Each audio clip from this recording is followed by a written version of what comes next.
We're back. I just got a bunch of parts from Jegs in for the new video, and we're gonna go ahead and I got a drive shaft, radiator hoses, a bunch of different gaskets and stuff, so we can go ahead and finish throwing her back together. So there you go. Alright, so as you can see, there's the drive shaft right there. It just came in. Bunch of stuff from Jegs and all of our fluids. Absolutely every ounce of fluid that we're gonna need, I went ahead and just went and bought it all right now. So I'm going to go ahead and start throwing all this stuff on there, and I'll keep you guys updated. Okay, we have the drive shaft in. That is in, hooked up, back to the rear diff. Transmission's all back in. I have my torque converters spaced out now, because I saw somebody in the comments say, they were telling me something about spacing, so I went ahead and gave my local transmission shop a call and asked them a few questions, and they helped me out a lot. So thanks to them, we got all that shimmed out and in. Everything is full, fluid in, radiators full, transmission fluids full. I do need to add a little bit more in that, I believe, because once we start it, it's going to prime the whole system and probably suck at least a few quarts up just filling all the lines. So do all that. Power steering's full. I just put more gas in it, and the only thing I want to do is I want to put more transmission fluid in before we start it, just so it doesn't suck it dry. And yeah, that's about it. Everything's in right now, and I'll keep you guys updated. Alright, went ahead and topped off the transmission. It's kind of a pain, because you gotta, this is my dipstick slash filler tube right here, and to get a funnel in that, and to get it to not spill everywhere, it's kind of a pain, but it's all done, full. So we should be starting it here shortly. First startup after it's all been back together. Right now I'm measuring, trying to figure out all my clearances because I'm ordering new spindles for these right now. And I just need to figure out, make sure that I'm going to be able to get brake calipers in here because I really want to keep these wheels and tires just because it keeps the whole NASCAR look going, and I really like that. Everything's all hooked up, and I think we're just about ready to fire this thing up. So I'm going to go ahead and set you guys up on a stand and hop in the car and give it a shot. Fingers crossed.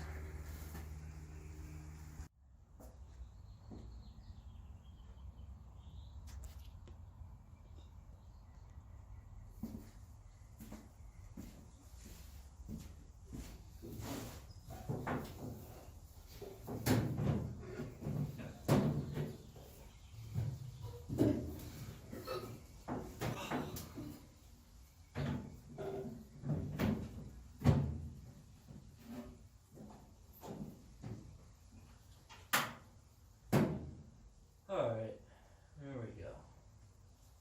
So you on. Headphone. There we go. Alternator on. Ignition. I'll cycle it.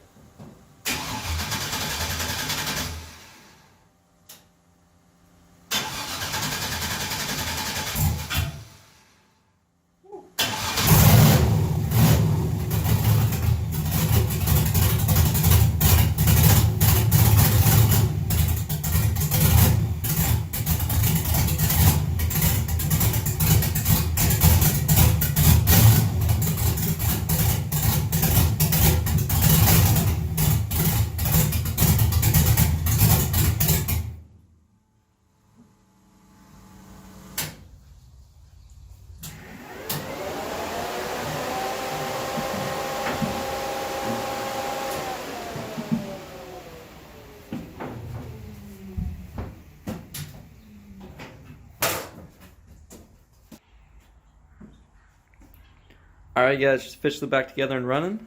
Couldn't be more happy about that. Super excited to finally get this thing running again. First startup, before I took it all apart, I had it running super rich, just a safe tune, and I think I fouled up all the plugs.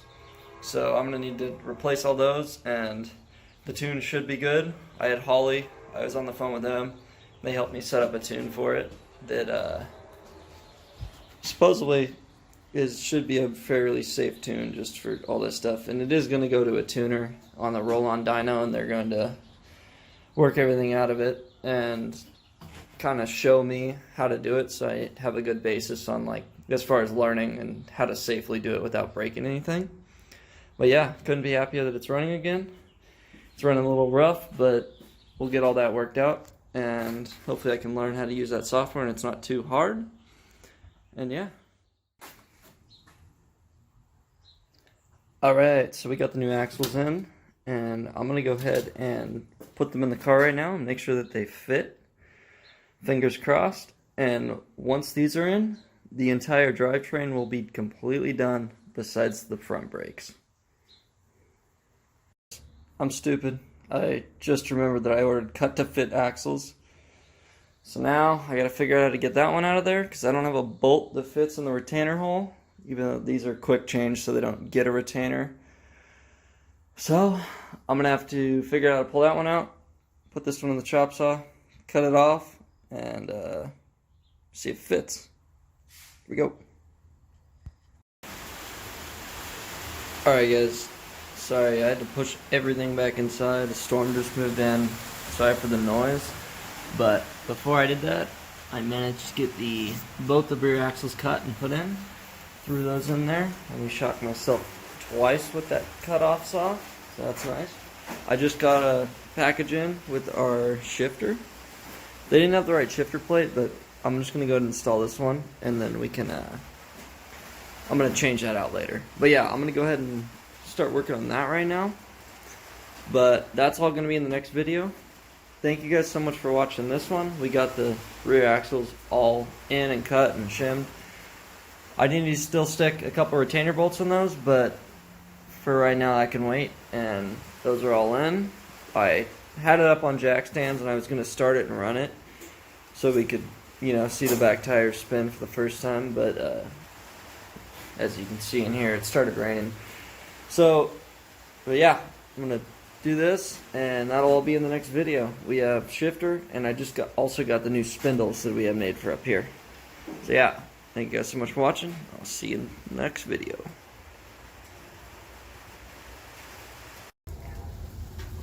Also, real quick, I wanted to add, if any of you are ever putting a Turbo 400 onto, well, I guess any engine, you need to make sure that your spacing back here, as far as the torque converter, in between the torque converter and the flex plate, you can kind of see it right there. You need to make sure that you have free play about, I think it said about 1/8 of an inch, because otherwise you're going to be smashing your torque converter into your fluid pump in the transmission, and it'll wear that out, and the pump will go out, and then that'll just grenade your whole transmission. So I'd be careful about that, because the guy, I had it in there the first time and he told me about that, so I took it all back out and had to end up or just spacing it out correctly, because that would have fried the transmission.